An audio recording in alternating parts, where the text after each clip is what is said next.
video kali ini saya akan membuat tutorial singkat tentang cara melakukan penelitian dengan menggunakan aplikasi Amos. Nah, seperti pada aplikasi Smartfile sebelumnya, sebelum melakukan uji penelitian kita harus melengkapi beberapa syarat terlebih dahulu, seperti uji validitas dan uji reliabilitasnya. Langsung saja masuk ke aplikasi Amos.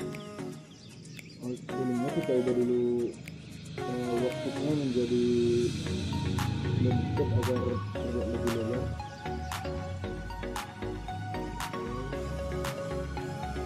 Nah, setelah itu kita mulai menggambar variabel ini. Misalkan hari ini kita akan menggunakan 3 variabel.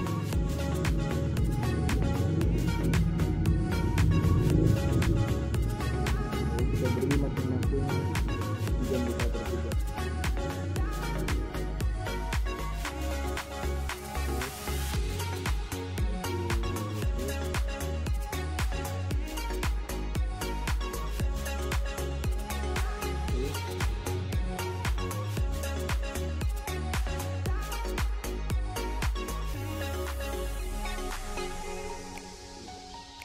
Setelah itu kita buat variabel 8 untuk variabel terikatnya.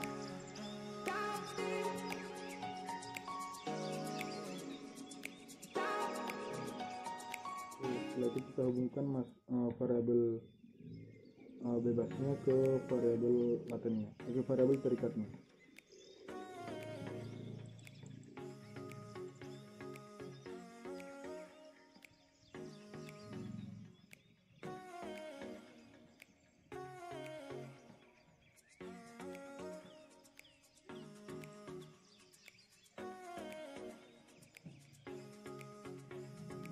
Selanjutnya masing-masing variabel bebasnya kita hubungkan juga.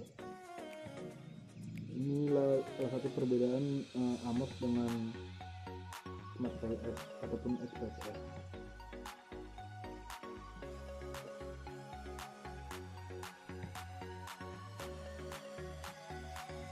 Oke. Selanjutnya kita beri nama masing-masing dari setiap variabel. Untuk variabel pertama namanya harga, lalu untuk indikatornya kita beri nama X1, dan berikut dengan indikator selanjutnya.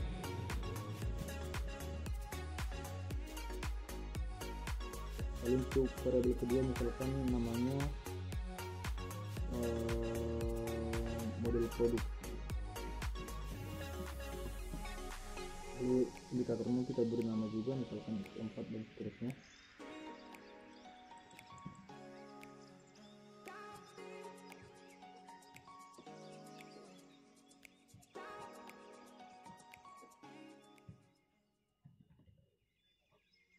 Lalu untuk X3 misalkan namanya yaitu pelayanan. Kita beri nama indikatornya juga.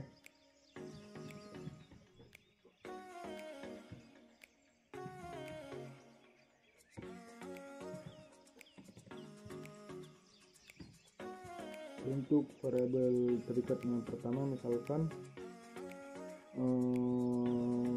namanya yaitu keputusan pembelian.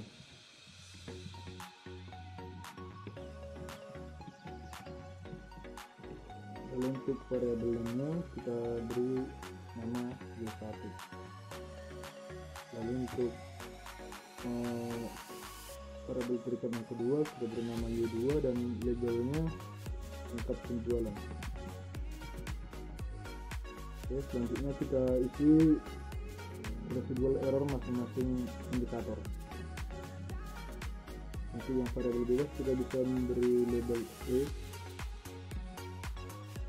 dan untuk variabel terikat kita beri label Z agar lebih mudah saat membaca outputnya nanti.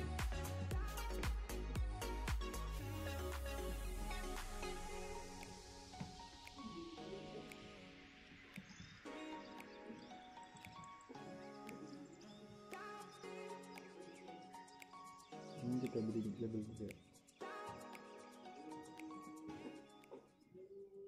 Lalu selanjutnya kita masukkan data yang akan kita ingin kalkulasikan atau kita hitung.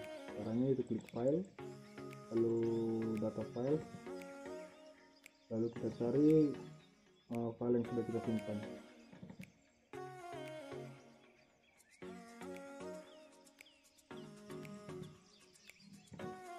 Oke. Selanjutnya kita klik view, lalu analysis properties, lalu pada bagian output ini kita centang semuanya.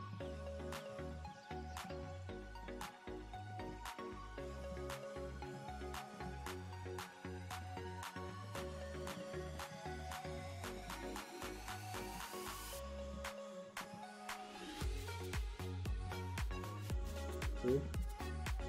Setelah itu kita mulai kalkulasinya, itu klik analyze, lalu klik calculate estimate.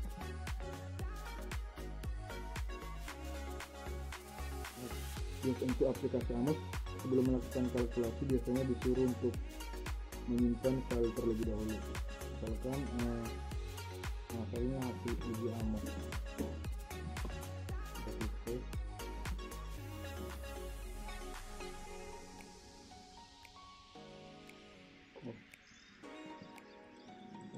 Untuk menulis nama variabelnya spasi tidak bisa digunakan, mungkin underscore atau enter menjadi solusinya bisa.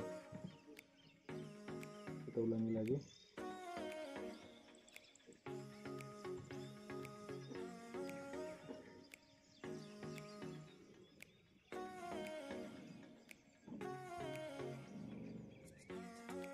Oke, sudah selesai. Cara melihat outputnya yaitu klik view, lalu text output.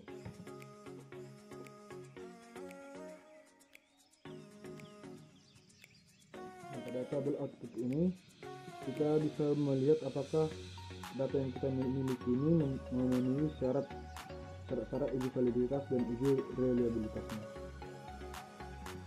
Pertama, kita lihat nilai uji hipotesisnya, bisa dilihat dari mengklik estimate, lalu melihat nilai P pada tabel yang pertama. Nah, jika nilainya ini lebih kecil dari 0,005, maka dianggap uji validitasnya lulus atau istilahnya memenuhi syarat. Nah, pada bagian yang kita hitung yaitu setiap indikatornya, yaitu X1, X2, X3 sampai X9. Kita tidak menghitung Y1 ataupun Y2 nya. Jadi kita lihat untuk yang bergambar bintang atau bersimbolkan bintang, artinya ini nilainya 0,000, yang artinya nilainya lebih kecil dari syaratnya tadi yaitu 0,005.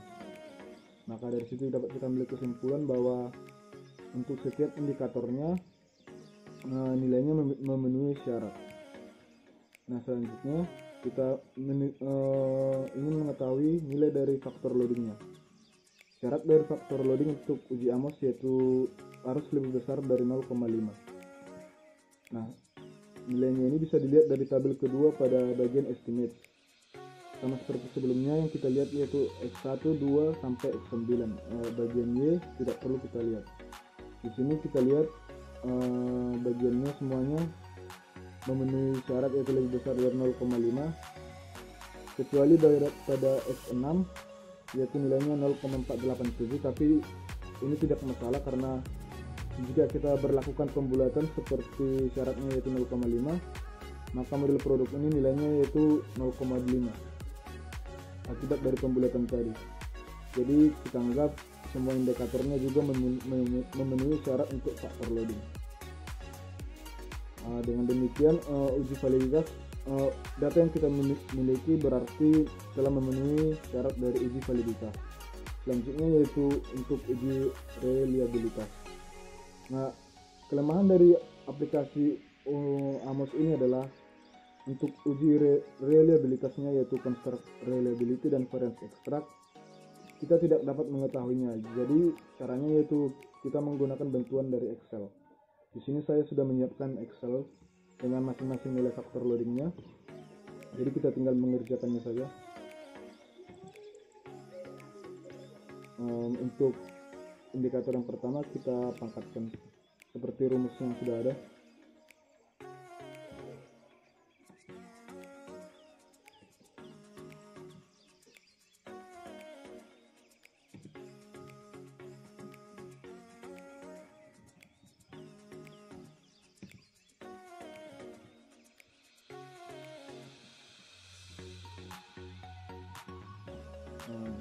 Kalau untuk bagian errornya, rumusnya yaitu 1 dikurangi faktor loading. Tinggal di copy saja juga. Demikian juga untuk indikator yang lain.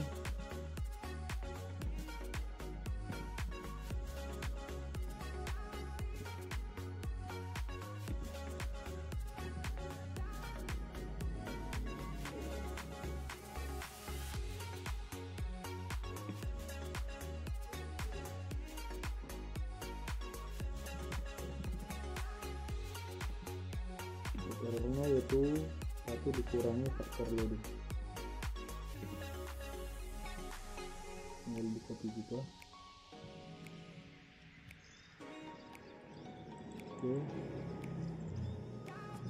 Lalu sama untuk variabel yang ketiga.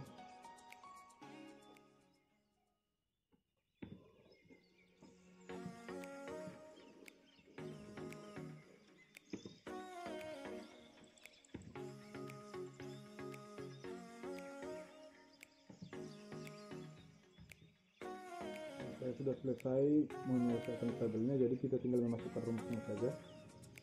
Nah, rumus yang kita miliki tadi yaitu sigma dari standar loading dikuadratkan per sigma standar loading dikuadratkan ditambah nilai errornya. Jadi kita masukkan saja sama dengan sigma dari standar loading dikuadratkan dengan 2 per sigma dari standar loading dikuadratkan dengan 2 lalu ditambah sigma dari error. Oke.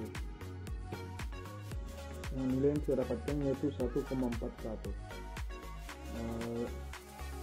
Nilai persyaratan untuk nilai konstruk reliability adalah lebih besar atau sama dengan 0,770. Artinya variabel yang pertama lulus uji konstruk reliability-nya. Sekarang untuk variabel yang kedua kita tinggal copy paste saja. Nilai yang saya dapatkan yaitu 1, dan untuk variabel ketiga nilai yang saya dapatkan yaitu 1,412. Artinya masing-masing variabel lulus untuk uji konstruk reliability. Selanjutnya itu kita masuk ke uji variance extract-nya. Kita buka lagi Excel-nya.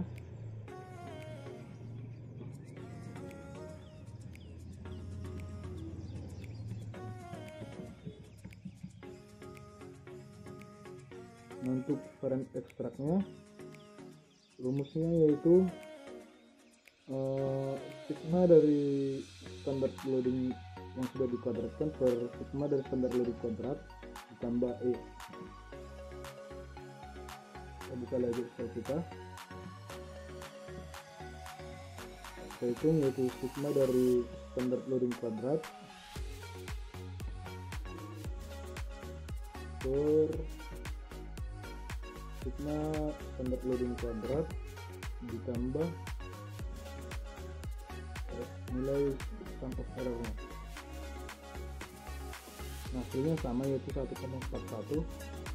Nah, artinya untuk variance extract-nya nilainya variabel harga telah memenuhi syarat juga. kita lakukan yang sama dengan variabel selanjutnya.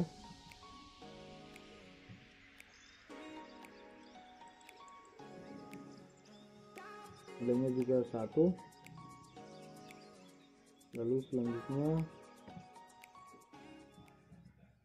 nilainya juga sama, yang artinya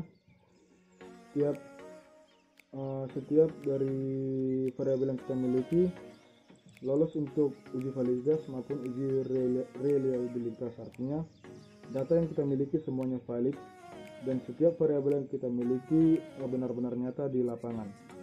Nah, selanjutnya yaitu kita akan melihat nilai dari goodness of fit model. Sama seperti nilai untuk aplikasi SmartPLS sebelumnya, nilai goodness of fit model ini sifatnya abstrak.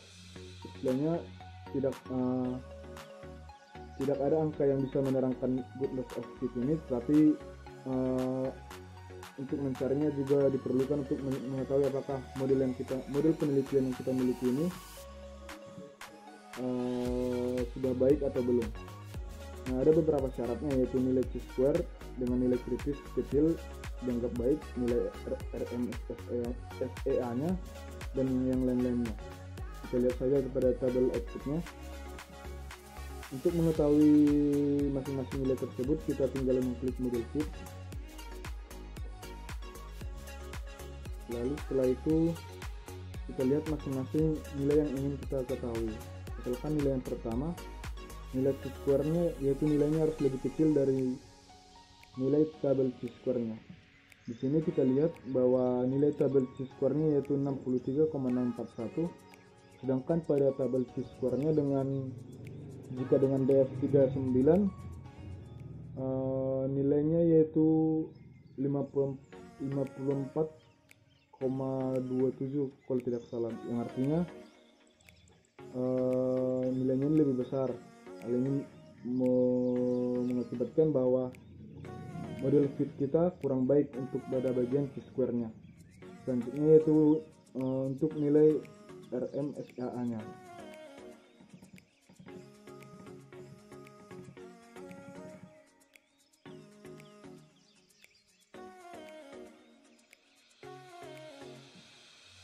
Nah, untuk nilai ini yaitu 0,74.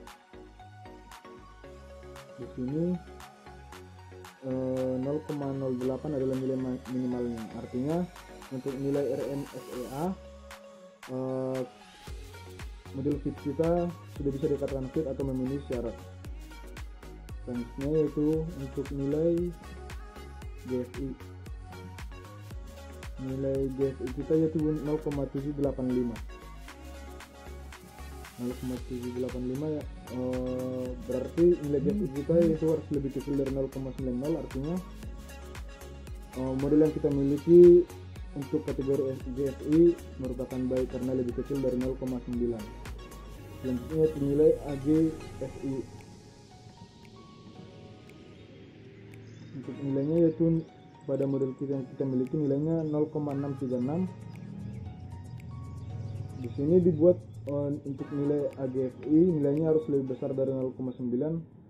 Artinya pada bagian ini model yang kita miliki tidak cukup baik. Lalu untuk nilai CNIN atau DS nya